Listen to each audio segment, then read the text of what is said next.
2 juillet 1966, Moruroa, Polynésie française, 28 000 tonnes explosent au-dessus du lagon. La France vient d'effectuer son premier tir atmosphérique dans le Pacifique. 50 ans plus tard, voici le même lagon.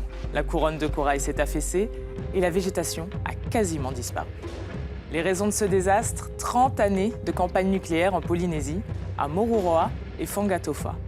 46 essais aériens et, à partir de 1975, des essais souterrains. Au total, 193 tirs ont été effectués depuis l'archipel. De quoi la France est-elle coupable? L'Église protestante de Polynésie veut la poursuivre pour crime contre l'humanité. Elle l'accuse de n'avoir protégé ni les militaires, ni les populations.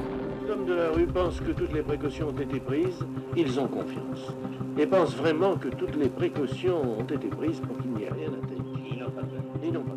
Au total, ce sont plus de 150 000 personnes qui ont pu être exposées aux radiations. La réalité, c'est 250 Polynésiens qui meurent chaque année du cancer.